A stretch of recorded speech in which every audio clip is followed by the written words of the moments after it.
Jangan lupa like, komen, dan subscribe channel YouTube TVRI Bengkulu dan nyalakan lonceng notifikasinya.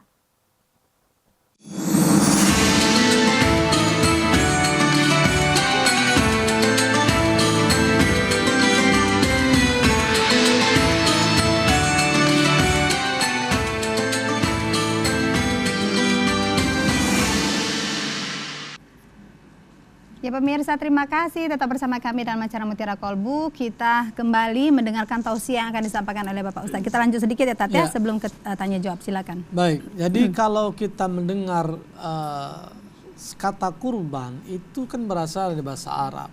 Qoroba yaqrobu kurbanan, artinya dekat.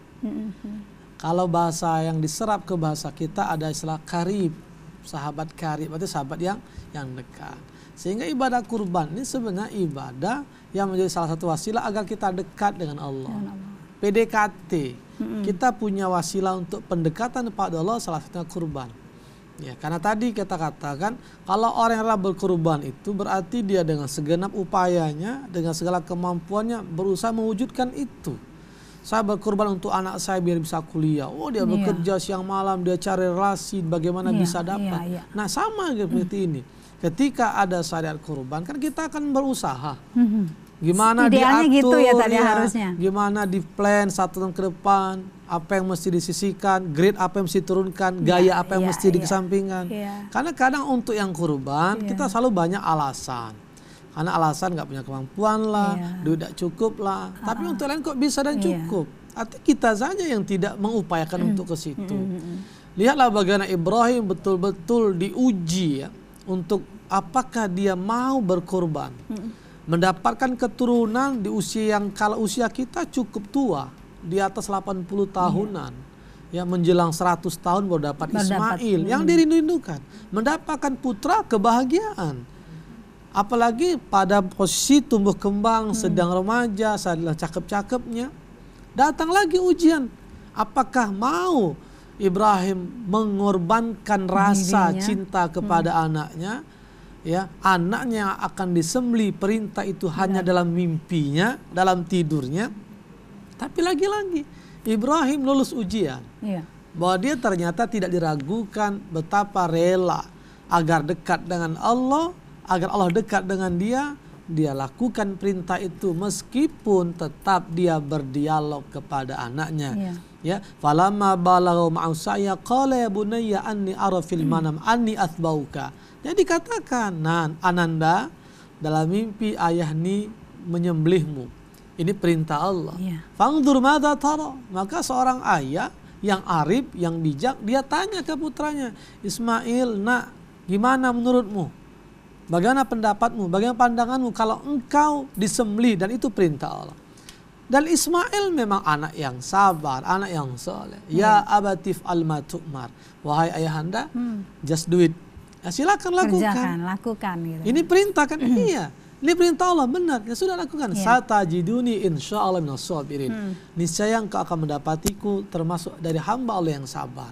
Lihatlah seorang putra, anak yang dibanggakan, anak yang diidam-idamkan, seorang ayah sudah yang dakwah tauhidnya luar ya. biasa. Untuk itu semua Allah uji kecintaannya. Mau nggak dia berkorban? Alhamdulillah. Ya, Allah menjadikan role model. Inilah Ibrahim, inilah Hajar, inilah Ismail. Pertanyaannya dalam konteks kita hari ini kan Allah tidak banyak meminta kita. Sementara Allah sudah mengatakan inna a'tainakal kautsar. Sudah banyak ya. Alat apapun, kecanggihan apapun, sepintar apapun manusia dengan teknologinya tidak bisa wa in ta'udu ni'matallahi tuhsuha. Tidak bisa menghitungnya. Maka dari sekian nikmat itu Allah cuma ngomong fasholli li rabbika wanhar, dan berkurbanlah. Allah kan minta dikit, tidak banyak.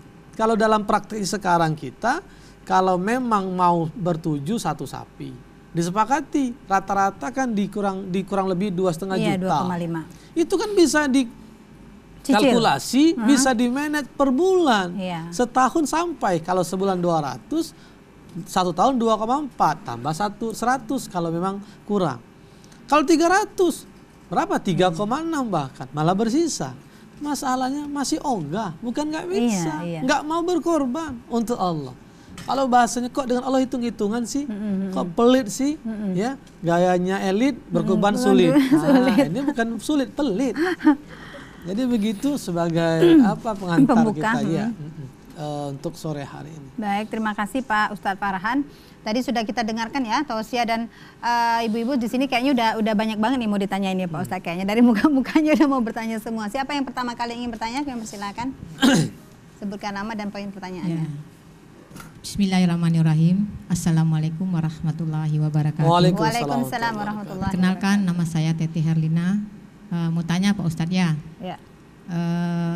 Yang ingin saya tanyakan, apakah hukumnya seseorang dia mampu tapi dia tidak mau berkurban? Mohon penjelasannya. Assalamualaikum warahmatullahi wabarakatuh. Iya. Waalaikumsalam warahmatullahi wabarakatuh. Terima kasih pertanyaannya. Baik. Silakan Ustaz. Memang kurban itu kan sunnah ya. Ya. Ya sunnah ibadah kurban itu. Tapi sebagian ulama mengatakan bukan hanya sunnah, dia bisa sunnah muakkad yang dikuatkan. Apalagi kalau kita bicara kemampuan, itu kan relatif kadang ya. Ya. Ada orang yang secara kemampuan tidak sanggup tapi dia bisa. Sementara orang yang mampu dia ogah. Inilah disebutnya inna syani'aka wal abtar. Dia terputus dari rahmat Allah Subhanahu wa taala. Karena berkurban ini kan sebagai wujud ya respon kita terhadap perintah, terhadap apa yang menjadi pesan Allah, fasalli li rabbika wanhar. Nah, makanya wanhar ini kan dalam kata kerja bahasa dengan menggunakan fi'il amr, kata perintah. Nah, biasanya kalau perintah itu ya wajib, meskipun tidak sampai wajib, bagi yang mampu ya harusnya melakukan.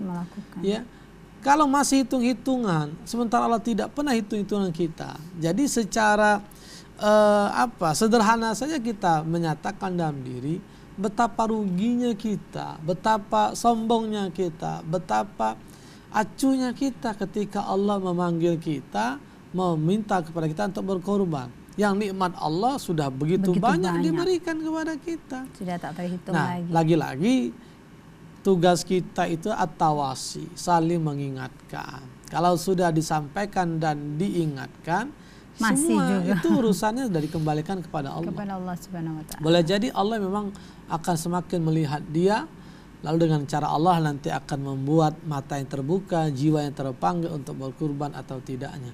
Tapi tugas kita tetap mengingatkan. Pak, Bapak Ibu yang punya kelebihan rezeki. Untuk tapi kalau dibilang kelebihan rezeki nanti dibilang nggak ada yang lebih, nih rezeki kurang terus gitu ya. Ya, kalau dibilang, makanya kan itu butuh kesadaran juga. Dan inilah salah satu mengapa kurban itu menjadi disyariatkan, karena hikmahnya itu untuk melatih kesolehan mental spiritual. Jadi kalau orang yang sudah terbiasa berkurban, berarti mentalnya, spiritualnya sudah baik. Dia nggak akan hitung-hitungan, dia tahu wah tahun depan kita kurban lagi. Kenapa? Ya karena ini kan cara kita dekat kepada Allah. Nggak mungkin lah nggak punya. Allah Maha Pemberi rezeki. Nggak mungkin kita nggak mampu sementara Allah Maha segala. Jadi karena sudah berpikir begitu, ini kan baik. Jadi mentalnya baik, spiritualnya baik. Ya, kalau kita yang dapat perintah, diberikan ajakan, tidak respon, berarti kan di sini kita bermasalah. Azan 5 kali sehari, tidak ada ngaruh sama sekali, berarti kan bermasalah di sini. Di kitanya gitu ya Pak Ustadz ya. Spiritual kita, makanya perlu diasah, perlu diasuh, perlu diasih dengan dekat kepada kebaikan, dekat kepada majelis, dekat kepada orang yang baik. Membiasakan hal-hal yang baik, bukan hal-hal yang sifatnya menjauhkan kita dari ketaatan. Mager, malas gerak, cuma sibuk dengan gadget aja. Lalu waktu sholat ditinggalkan, ya beli data terus ngechip nyelot terus, tapi zakat nggak mau, nak mati ini Masya Allah. Kan susah kita. Aduh, siapa lah di sini yang suka slot ya? Nanti Pak Ustadz kita lanjutkan lagi, kita akan jeda sejenak dan pemirsa tetap bersama kami dalam acara Mutiara Kolbu.